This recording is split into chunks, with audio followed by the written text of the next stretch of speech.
course, you got ball games.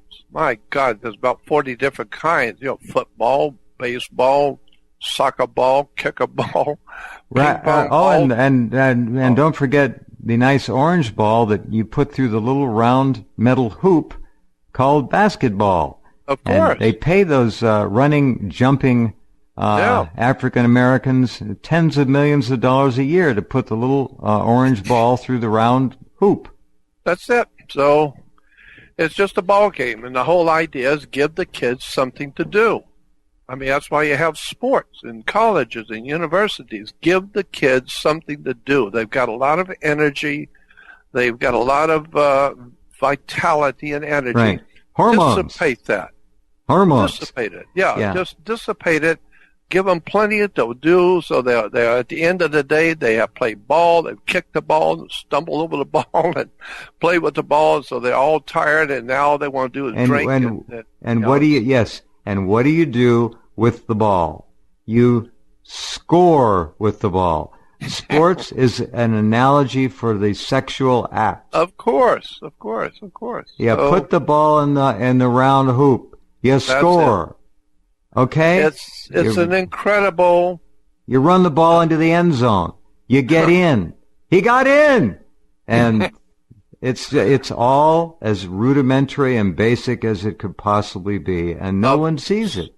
Nobody sees it. Well, I think the reason why is because there are none so blind as those who choose not to see. And the other part about sports is how it becomes literally the dominant portion of people's personalities. They live, eat, and breathe a team, a logo, a mantra, a nickname. Their lives are consumed with the players, their lives, their sex scandals, their children, their how much money they're making. My God, how can you have a life when you're conned into that kind of a living? Oh, that's true. And that's why we're in the shape we're in. But for some reason, people gravitate toward that. People like to be entertained. Most people are not interested in facing reality. That's why you got grown-ups acting like children. We still have the Roman Colosseum. What do you think these teams are in a stadium facing off against each other? It's sanitized war. It's your army against our army. That's what it is. It's sanitized warfare. Of course, and now not to mention the boxing in Las Vegas, all the big boxing matches where they put two humans up, and the mafia and the Cosa Nostra is making millions of dollars on two humans beating the flying crap out of each other. And the world loves it. People just love it. They're standing in line to get in to watch humans beat each other up. Well, it's the same thing they did in Rome. So another thing about sports, Jordan, before we leave the subject, the number of sporting events, games, contests that are rigged for money or threats or blackmail or bribery. Nobody would believe it if they knew. They wouldn't believe it. Yeah. As a matter of fact, I've heard professional guys talking about that in seminars, and they're talking, there's virtually never been a game anywhere of any size, professional, that wasn't rigged, period. This is what they were saying. Wow. Just anything. You name the sport, and they can rig it. And so all we're talking about is money. Just talking about business. So anyway, when I went off the air, that's kind of scary because I haven't had any problem with Skype until I come on your show, and I think there are government people who like to mess with me, and I'm not surprised. Well, me too. You have had so much of that. I have too, and as a matter of fact, I have been pulled off of different shows in the past. Mm-hmm. My phone just goes dead, and so. Oh, I know. But anyway, I've had to deal with that over and over again. But, I was talking about something I thought was important. Unhappily, I was just talking to myself there for 3 or 4 minutes. But I was just talking about the 500 million. Did you hear me saying anything about that? No, but when you talk to yourself, there's not much chance for argument. So go ahead. No, that's true. Tell true. us. And I know me well enough. I'm not going to bring it up if I don't like the subject. There you go. Tell us about 500 million. Well, the 500 million on the Georgia Guidestones. Oh, yeah. Well, that was strange because when I heard that, the first time I heard that, I thought, wait a minute, 500 million? Where have I heard that before? It goes back to ancient Egypt. And the ancient Egyptians said that if you could go through the North Pole, from the North Pole, exactly at the North Pole, and go straight through the Earth to the South Pole, and divide that distance into 500 million divisions, it would be called an inch or a sacred inch. And so the idea is that from the North Pole to the South Pole, straight through, like a laser straight through the Earth, is 500 million inches. And this 500 million gives Christianity the basis for what we call Christian measurements. And so a lot of people don't know Christianity has a lot of Egyptian and ancient measurement systems built into Christianity. Well, during the French Revolution, Robespierre and Danton and some of the other people with him, they came up with the idea that if you're going to overthrow the French government, you're going to be messing with the French Catholic establishment of Europe. And so you're going to have to overthrow the Catholic Church too with it. And so they developed an idea because the French Grand Orient Masons, Danton and Robespierre, as I said, and others, they realized, we don't know anything about it, but they realized if you're going to undo Christianity, you've got to destroy the measurement systems that Christianity is based on. And so it was based on the 500 million inches of Egypt or the 500 million inches that we use today. And so they developed a new idea for a whole new world order, and they called it metric. And so the way Danton and Robespierre and the Orient Templars of France came up with this idea, let's change the entire way Western civilization measures things, and that will start a whole new world order. So what they did, they said, because you go from North to South Pole, 500 million inches, what we will do is we'll call it metric, and we'll go from the North Pole to the equator, and then double that to the South Pole, and then that will be the new metric system. And upon the metric system, we will build what we call the New World Order. The Novus Ordo Seclorum, a whole new world of order based on the metric system. So you just need to look at that metric system and understand that was designed, that whole concept of metric was designed to destroy the foundations of Christian civilization. And there's no doubt in my mind that it's done very well doing just that, because now today, almost the whole world is dealing with metric. It's only America and England who are sticking to the old way, the old Christian concept of the inch and the foot, etc. And remember, there it brings up the number 12, which is the base of Christianity. That's exactly right. That's why you have a ruler. Yeah. Jesus is the ruler. So you have a ruler, and he has 12 followers. So you got 12 inches. All of this is very interesting if you can get into it without getting cut off by the government. It really gets very deep and very interesting when you start looking at how the system is set up to destroy Christian civilization, Western civilization, and from there you can begin to see how the collapse of Europe has been planned. It's purposely being planned.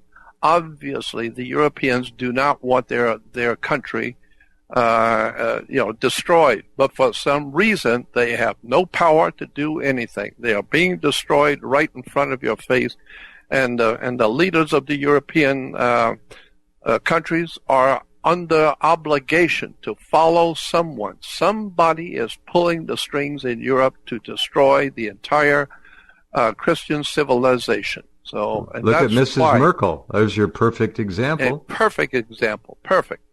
Every time you see her, she's giving hand signs. She's giving Kabbalistic hand signs. I've seen her at least 25, 30 times in different pictures holding her hands together in the Kabbalistic symbol. Yeah, and it's everywhere. And, of course, I see all the political leaders, when they get together, I see a lot of them with their Kabbalistic hand signs. Yeah. It's astonishing how you much see rock stars doing the same identical hand thing. This is interesting. So the war against Western Christian values and Western Christian ethics is once again on in earnest, and this appears to be the final battle. They're going into Europe. I just had a story today. Another 250,000 of what they call Syrian refugees have gone into Europe in the first part of this year already. Now, these are not all Syrians. We know that now. And if anybody just reads, Somalia is not Syria. Black Africans who call themselves Muslims are not traditional Muslims. This is all a scam, and they're using just bodies. Look at the pictures, Jordan. What do you see when you see pictures of these groups of people? You see young men of fighting age. They're all in their 20s and early 30s. You hardly see females. You don't see them.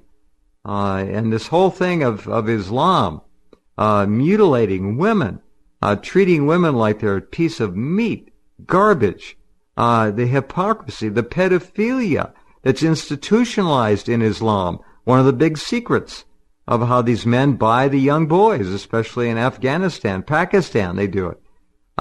Everything is a lie. It's all a lie. It's all rigged. All of it. And it's all demonic. Oh, yeah. It's a totally demonic presence on the earth. And why do we have three major religions? Why three? Judaism, Christianity, and Islam. Why three?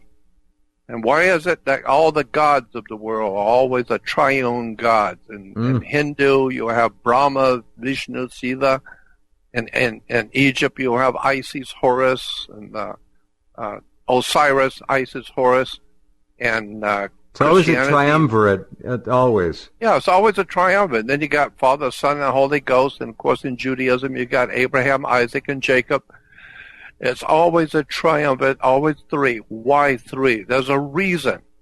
It goes all the way back to secret societies, going all the way back into ancient history. And when you see how the world is being manipulated with the words and the terms, it's all part of secret societies operating on the body politics of the world. But people have no idea in the world. They can understand a little bit if you mention mafia, if you mention gangs, motorcycle gangs or whatever. All right, so at least you can understand. There's a group there. It's a group thinking. And they're not thinking for you. They're thinking for themselves. Well, take it to the next step. Maybe that's a Republican Party, a Democratic Party. Yeah, they're having a party, all right. Mm-hmm. And then you begin to look at, well, wait a minute, maybe it's the Communist Party. Or maybe it's an American system. And then before you know it, you begin to see pattern recognition. You begin to see the entire world is in the hands of gangs. That's all it is. Warlords. Gangsters. Gangsters. That's it. If you look in guests on your homepage at Rense, you look under there and you'll see I've got a little entry. It says Jordan's Family History. And he sent me a little note just before the program. Jordan's got a columnist feature box with lots of his little clip art and historical tidbits. Fascinating to walk through that. This is interesting. I didn't know this, and he's never shared this with me before. It's short. I'll read it. There were a great many more founding fathers, however, even if their names are not so familiar as the above. And the above name is the Carroll family, Carroll, Catholic Founding Fathers, the Carroll family. several of the lesser-known men who played key roles in the creation of the United States of America were Catholics. Chief among them were 3 members of the Carroll family of Maryland. Charles Carroll, the only Catholic signer of the Declaration of Independence, his cousin Daniel Carroll, and Daniel Carroll's brother, John Carroll, who became America's first Catholic bishop. Well, Jordan's mother's family were the Carrolls of Maryland. That's right. My mother used to tell me when I was growing up, don't ever forget that your family is the Carroll family from Washington, D.C. and Maryland. Remember that. And as a little kid, I don't know anything about that. I couldn't care less. But even in my teen years, my mother would from time to time remind me, do you remember me telling you about the Carroll family? I said, yes, Mom. I don't know what it means. She said, it means you're from the Carroll family in Maryland, Washington, D.C. And then before she passed away, I talked with her in the hospital, and she said to me, remember what I told you. You are from the Carroll family. That's your ancestry in Washington, D.C. and Maryland. And I told her, yes, I understand. I didn't understand. But it was only until I read the book by Tupper Saucy called Rulers of Evil. Very important book called Rulers of Evil by Tupper Saucy. And in there, he talked about the real founding of America and how it was the Carroll family of Maryland who were instigators in starting the Declaration of Independence and financing. And then he mentioned, too, that it was the Carroll family who owned a farm or ranch or farm, I guess it would be. And they dedicated 10 square miles to George Washington for the new government. The Carroll family did. And guess where that is. Yeah. Yeah, and it shocked me because I remember my mother would keep telling me that. Then, of course, with the coming of the movie, National Treasure 1 and 2, in the beginning of National Treasure 1, it's about the Carroll family of Washington, D.C. and Maryland. And I was amazed sitting and watching that movie about the Carroll family. My mother used to tell me it was my family from long ago. So, and I do know, I totally believe this to be true because I knew that during the time when I was growing up, my mother had 2 uncles who were judges. They were both appointed to the federal bench, and one of them was in my hometown. The other came through once in a while, but they were both Carroll. It was Uncle Frank Carroll and John Carroll, and I knew them and I met them. So I know, that 2 judges, federal judges in my family were Carrolls. And so when my mother tells me about the Carroll family, now I totally believe. And so that's I've never fascinating. told you that before. No, you've never told me that. Nicolas Cage was in, I guess, both of those movies. Yeah. National Treasure. You wonder how a movie like that got made. There was a lot in there. Yeah, and I got an invitation from the Herzog Cowan Company to be a part of that movie. I turned them down, but they wanted me to be a part of. There was going to be a second video put out about the signing of Declaration, and they wanted me to be a part of it. They said, we know who you are. We know that you've been talking about this for many years, and we'd like to have you be a part of the movie. And I said, I thank you, but no. I turned them down. But wow. That's a very Hollywood nice tribute. Yeah, oh yeah. Well, now a hell of a lot more people do right now. I didn't know about the Carrolls. I've known you for well over 20 years now. You've never mentioned that. I know. I just never thought to say anything to anyone because I didn't put a high price on that. I mean, I thought, so what? That and $2 will get you a cup of coffee. It explains a lot. You have a patriot's heart that goes way back. Wow. That's I have to say I totally am in agreement with that. I have always loved this country, and I've always known about the dark side, all the machinations and secret deals and all that kind of stuff going on behind the scenes with all the symbols. I know all about that stuff, and it probably is because it's in my blood. I mean, I've always been that way. I've always thought that way. It's almost almost genetic. And why not? It could be. I think that's exactly right. All right. Hold on, Jordan. We have to pause for a few minutes. We'll come right back. Another hour to go with Jordan as we continue. Don't go away.